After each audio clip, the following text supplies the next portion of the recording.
Hi, I'm Randy Hollenbeck, and this is the Music Roundtable.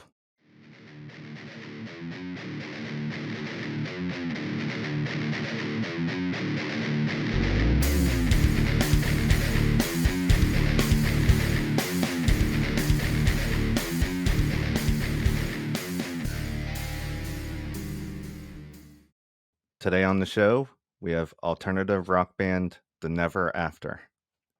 What's up? Howdy, howdy. Hello. What's up? Yellow. Hey. The best of intentions sow the seeds of separation. Open wounds that never close a line of devastation. I remember when this photograph was picture perfect. One last time, will you sink with me and slip beneath the surface? She's better off without me, moving away from heartache. I can't help but think that drugs like you shouldn't come without a warning. I'd like to just go into a little bit of background. If you guys can introduce yourself, what instrument you play, and some of your musical influences. And Patrick, do you want to go first? Hi, I'm Pat.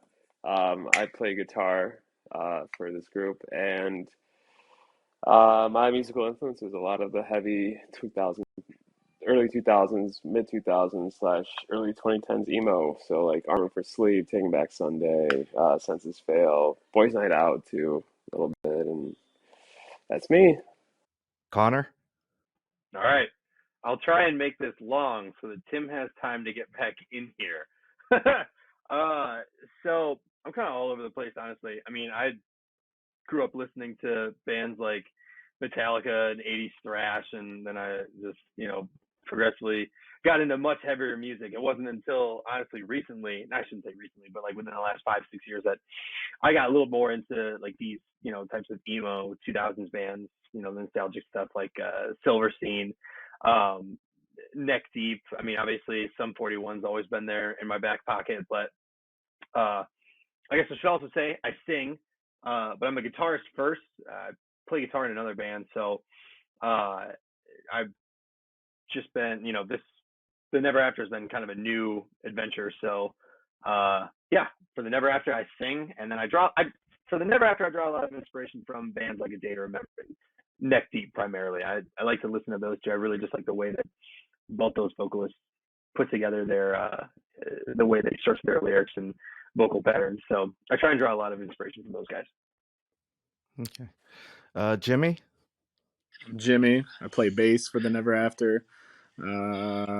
Influences really as a bass player, Alkaline Trio, Dan Adriano, anything he does, anything Matt Skiba does. Also, big Blink fan. A lot of influence there. Anything Tom or Mark does has always been kind of my go-to. Let's see, big Gene Simmons guy, big Kiss guy growing up. So another influence I like to bring into that. Arnley? So my name's Arnley. I play guitar. I guess my main influence would be like From First to Last, My American Heart. Those are like my top guitar influences, I guess. Okay. Tim? I'll try if I can stay on. My name is Timmy, or Tim, or Young Timothy is what Connor likes to call me. Uh, and the question is, what is our main influences when it comes to this? Oh, froze. So he keeps dropping in and out of the server. I'll just until he gets it figured out. Tim is our man behind the percussions. He's a rhythm keeper. Tim's our drummer. Dude's a absolute powerhouse. I don't know too many of his influencing bands. It's like Cher, Janet Jackson, not Michael. Like listen to this and be like, you motherfucker got it all wrong. How did the band form? So Arnley and Pat were writing music together, and I didn't obviously know that, and Arnley approached me and asked if he's like, hey, he just texted me one day and was like, hey, you sing, right? And I was like, yeah.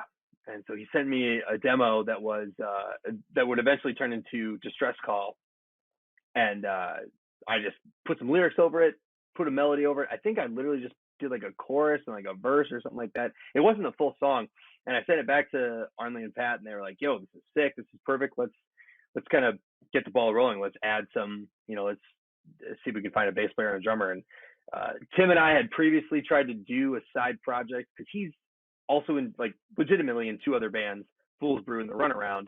I'm in Arabella, and so him and I were going to start over COVID, like in the height of COVID, we were going to start just like an online side project, and that fizzled out. But then when Arnley and I and Pat had been kind of coordinating and working on stuff, I brought Tim in, and I'd known Jimmy through my vocalist of Arabella, and so we'd become friends. And Arnley knows Jimmy super well from way back in the day. Like they're like crazy.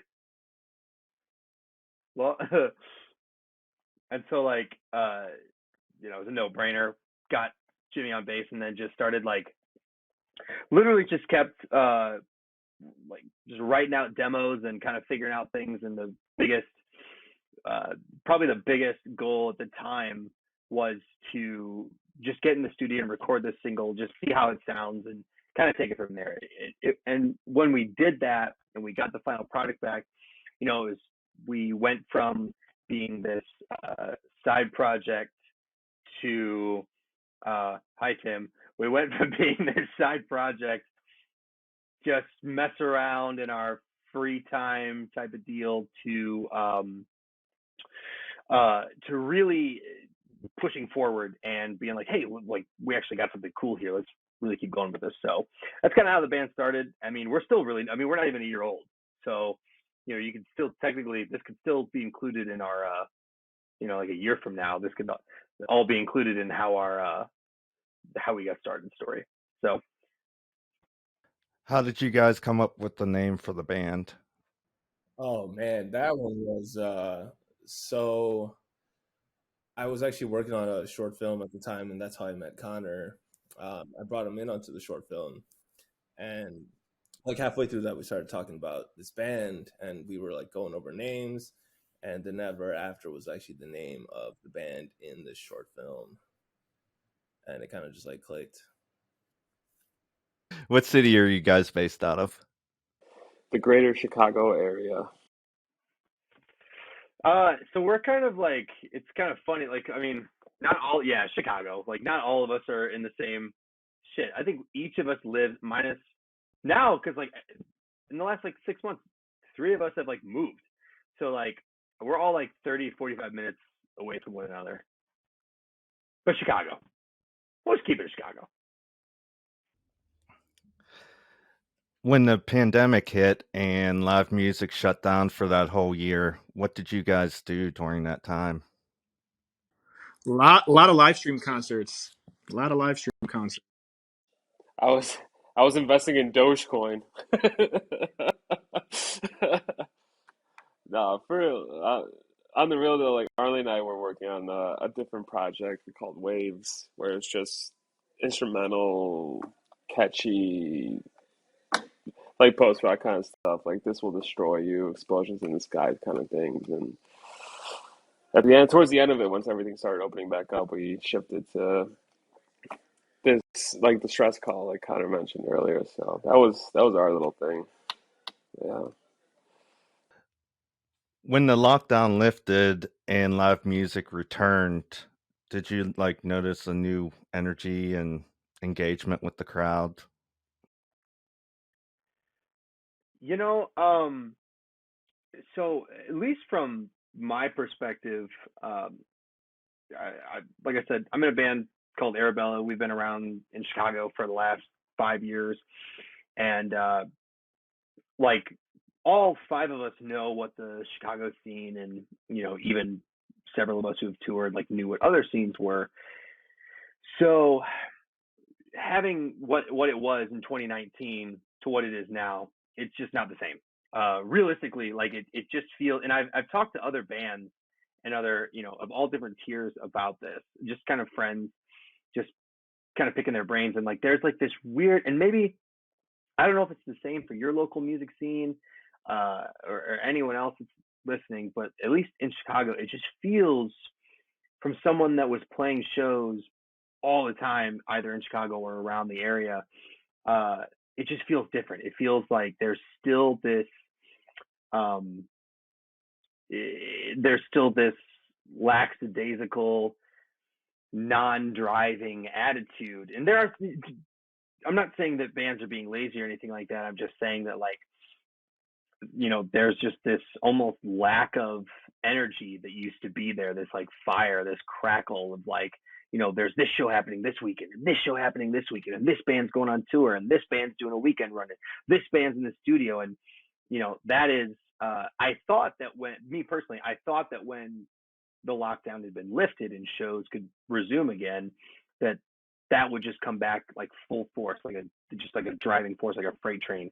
And it really hasn't. There have been shows, there with my band has played shows. Fool's Brew, just Tim's band, I'll let him talk about that in a minute, but they just got booked for a sick show in January. But like, so things are gradually coming back, and I guess maybe it was a little bit naive of me to think that things would just all of a sudden flip on a dime and go right, yeah, exactly, go right back to normal. But like, there is this general, I think, just lapse of people, musicians and bands, trying to figure out how to step back into that 2019 mindset of go, go, go, go, go, because for the last 19 months, it's been completely static. Yeah, aha, sick reference, dude. But yeah, so I just think that there's, I think that there is this fire that needs to be reignited in every single music scene. I'm sure that obviously every single music scene is different, with different bands, different styles, and all that good stuff. But I think that, at least pertaining to Chicago, there needs to be a real fire lit, and for shit to come back. And I think that part of the Never After, I know I'm rambling, I'm really sorry, you guys, but part of the Never After's goal is to just like light that fire. We're planning an EP release show for April, and we're really trying to just like bring the heat there. So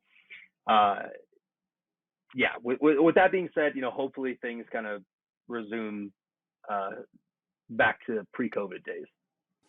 Turns out the ones who want to go the hardest are the ones that aren't vaccinated or don't wear masks. Yeah. Bingo. Yep. Kane wore a mask in the entire Royal Rumble, bro. We could all wear it for a couple band sets, And if Kane can do it, the world can do it. But yeah, so that's, I think that's kind of, I don't know, 3 other people haven't really said anything, but I think that's kind of where we're all sitting. Like, it's just kind of like, really trying to just get, everyone's, I think, trying to get back on their feet and find their place again. baby steps, bro. It's just baby steps for everybody. Just like things start, it's like almost restarting again for a lot of people. Yeah, 100%.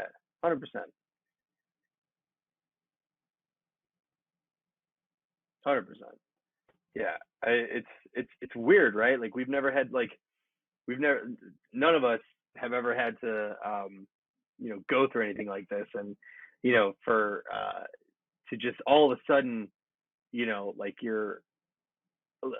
my band Arabella was pushing really, really hard and had these big boy tours lined up, and all this other stuff for 2020, and it was like, that's gonna be our year. And I know we were just one of thousands of other artists that 2020 was supposed to be their year, and the rug just got pulled out. And I think that COVID forced a lot of people to, musicians and everything else, to just move on with their life. There was, at the height of COVID, there was no telling when this was going to be over. There's still no telling when it's going to be over. I mean, there's still some state like California is still on like a lockdown technically. There's still some states that are just like totally, you know, blasting it out and keeping people inside, and there are other states that are trying to open back up. And I think that because of that, Making like tours get canceled that are already rescheduled again. yeah, like yes, rescheduled tours have had to be rescheduled. Like that Silverstein tour that I think is finally happening, that thing got canceled and rescheduled like 3 different times. And like I don't know, it's just I think that the reason why a lot of musicians and bands haven't picked it back up yet and haven't like started going really really hard at it is because COVID did force a lot of people to kind of just focus on their own personal lives and move on with that. And so now that things are starting to come back, it's kind of like, well, I've spent the last year and a half building towards this thing and working towards this new thing because I had no idea when my passion was going to be ready to go again. And so I think that there's a lot of people that are just now trying to find out how to balance this new life that they've built along with the life that they used to have. So yeah, I think now it's just kind of a balancing act.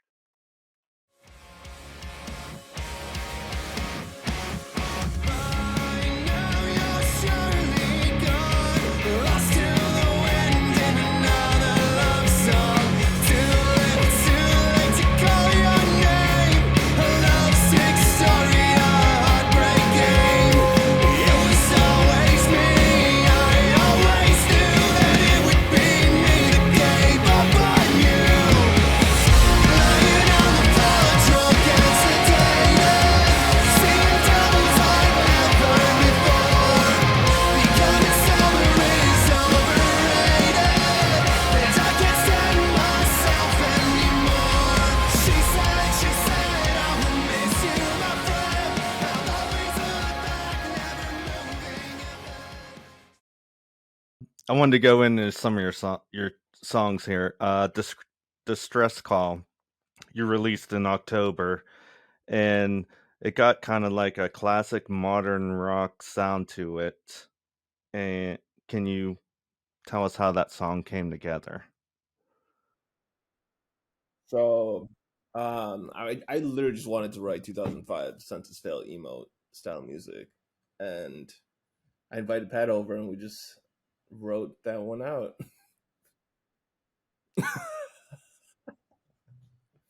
And that was that. Like that cool riff you got at the beginning of the song. How did you just were you just messing around and you came up with that? Because it syncs up with the drums too, accents. It was literally just, I think we just said, let's write something that sounds like Census Fail. And I think that's how we got it, right? Connor, there was a line in that song that I wanted to ask you about. It says a lovesick story and a heartbreak game. That's like it's really crazy how you have that. Thank you. I appreciate that. Thank you. I means a lot. No, so like I was saying, I wrote that about it's your typical breakup song, but I wrote it from the perspective of someone who ended a relationship that there wasn't really anything wrong with it. There wasn't any bad blood or anything like that. The relationship just ended, and that person ended it.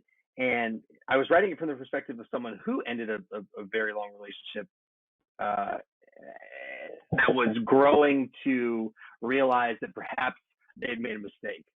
And I based that off of my own breakup. And so I took that influence and that's so it kind of worked out pretty weird. When Arnley asked me if I could put lyrics to this demo, which then became Distress Call, that was literally the time in which I was going through probably one of the worst breakups of my whole life. I was a complete mess. Um, airing it all out on the round table right now. And yeah, right. So I had I in Arabella, I sing the choruses and I write lyrics and melodies for that, but I don't write entire songs. So I always go based off an idea that my vocalist had. So when I started the Neverafter, or when I joined the Neverafter, uh, and I started writing full entire songs, I now had this like free range to really kind of just like pour it all out.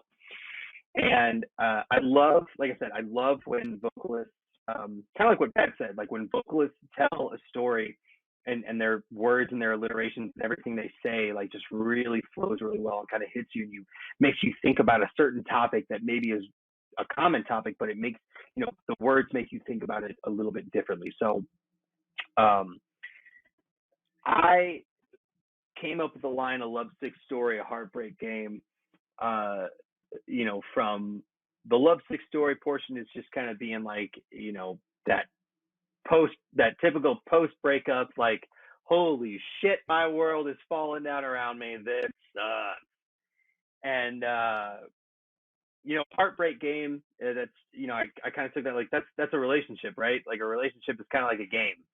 It's you're playing that game. There's two people playing that game, and sometimes only one person wins. Hopefully, both people win, but sometimes it's not always like that. So, love is and heartbreak and relationships and all that. It's kind of like a game, and I wanted to take. I've always had a really hard time with articulating and like putting into like actual spoken word what I got going on up here, or what I'm thinking or what I'm feeling, and I didn't. I'd always had a hard time at articulating that to people in conversation, and so when I started the Never, or when I keep saying that, when I joined the Neverafter, I kind of found this new outlet to creatively piece together what I was thinking and what I was feeling, and I was able to get the message out that way. And it was like this. It was almost like this release, like this burden, like this weight had kind of been lifted up off my shoulders, not just with obviously what I was going through emotionally and mentally and personally at the time, but just, the frustration of, I mean, everybody's experienced that frustration of like, you have a thought in your head, but you can't articulate it properly. So it comes out super stupid and you're like, oh my God, why the hell did I say that? That's my whole life. So like when I finally was able to sit down and like really write it out the way that I was feeling and the way that I was uh, taking in everything, it kind of allowed me a different outlet to manage, what I was doing. So, yeah, that line, I wanted to be creative with that line, and I really wanted to have people kind of latch onto that and be like, yeah, and relate to that, and kind of like, hey, that's literally, I feel that same exact way. So that's kind of where I came up with that line. Hopefully that's a very long-winded explanation of, or a good one at least. Right, and not to just piggyback off of it, I think we were all kind of feeling, or very recently, in that same mindset. Um, so I think that's what helped build our chemistry together, is that we're all going through a similar situation within the last previous months, or days or weeks, whatever it may be. So it really, like, there's different lines in that song too that like really resonate with all of us, and it was a really good volume to send out. I don't know what the term is, but I'm terrible with those. But uh, yeah, Well, like I think it was weird. Like I didn't intend for that to happen. I didn't know who Pat was until I joined this project, and hearing his story, hearing Jimmy's story, Arlen's story, Tim's story, everybody's story. It's kind of like everybody in their own way was able to relate to the lyrics, was able to relate to the song, was able to relate to the emotion that was conveyed from the song, and like that was not planned at all. So I think that when that happened, and when the song was coming together as well as it did, I think that that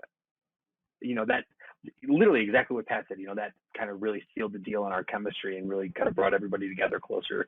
Not as musicians but as people. And I think that if you're going to have a band, you need to be close as people. You can be successful as a band if you're just business partners and coworkers, but if you're going to be spending an intimate level of time with people, it's going to be you should probably know them a little bit better. So yeah, that's full circle. Get it, Connie. Get it. I'm just like, yeah, get it. Let's go. Yeah, tell them what's up. You just released Beautiful Portraits, and there's all kinds of really cool guitar fills and like harmonics and stuff in there. Um, did you have that worked out before you went in the studio, or did that happen while you were in there? The drummer, Tim, walked in and was like, "Give me that guitar, I got this." I mean, for the most part, that one pretty much was very similar to the demo. I don't think too much changed. Yeah, that one kind of stayed added just like background stuff, but it pretty much stayed about the same idea from the start. Okay. Now you got Richard Rogers from Secrets to sing on there. How did you come up with the idea that you wanted to have somebody else sing on one of your songs? I guess it was like a random idea. We were just debating which song to put him on. That was the only thing. Yeah, because we recorded 2 songs in one weekend, and while we were doing, the whole point was, I think we'd even talked to Richard a little bit before that, and the whole point was to like see which song out of the 2 that we recorded that weekend would fit the narrative to have a guest feature on it the most. And we, after the songs had kind of taken their final sheep, after the songs had taken their final shape in the studio, we were able to kind of be like, you know what? Actually, I think Beautiful Portraits is going to be the one that he should be on. There's more room for him to be on. With the song that's not out yet, We were going back and forth between two of the newest ones we had, and then ended up being Beautiful Portraits. so it was kind of like deciding where in the song you should go, and there was just a lot more room for him to be on there as a feature uh on Beautiful Portraits. So that was because originally I wanted him to be on the other song that hasn't been not getting released for a couple months, but then after Beautiful Portraits had come together, Arnley was like we were literally sitting in the studio listening to the I think it was like we were just listening to the instrumental playback. We may have been listening to Beautiful Portraits playback with my vocals on there, but at one point we were literally sitting there and Arnley looks at the whole group and he's like, "Yo, Richard should go on this song. This is the tune he should be on." Oh, turns out Pat's the real originator. Man, I was saying that when we did a demo, broda. Everyone was against that. Everybody was against that. I'll try to hold that in, like, yeah. No, but for real, like it just seems so natural, so fitting to have him on that track versus the other because it just transitions so smoothly into that portion. So it's almost like, yeah, exactly. It's like a third perspective into this situation, and it was just perfect. So excellent call, guys. Thanks, Arnley, for suggesting that. Connor, you have a line in that song, open wounds that don't ever heal or don't ever close. Yeah. uh, so again, not to beat on a dead horse, but I was still, I was around the same time I wrote Beautiful Portraits. I wrote or I guess I should say around the same time I wrote Distress Call, I wrote Beautiful Portraits, at least lyrically, or I had the idea for it lyrically. And so Beautiful Portraits and Distress Call kind of go hand in hand in that, it's again about a breakup, something that I feel like most people, probably everybody at some point in their life can relate to. And so, that line is kind of like, me, its overall meaning is just, while you might get over certain things and you might move on, you might move on to certain things and might, grow and all this good stuff, the wounds upon which you built your foundation on are still there and they still help shape you. So they're never really closed, they're never really fully healed up, because if they were fully healed up and if they were completely closed, they wouldn't have any influence on you at all. You'd close the book, move on. But if you have those types of emotional scars or anything else like that, that's going to build you and shape you as a person. And that's kind of what that line means. It's just like, there are cuts and there are deep cuts, surface level and skin deep, whatever, that while you may heal and move on, they don't ever really go away. And they stick with you, and whether you like it or not, influence decisions, influence your behavior.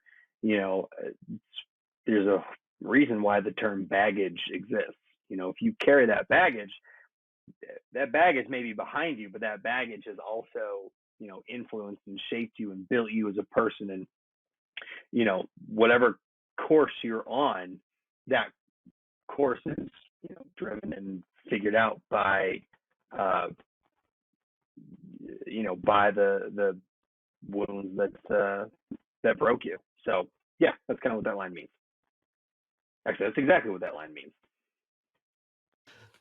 What do you guys got planned for 2022?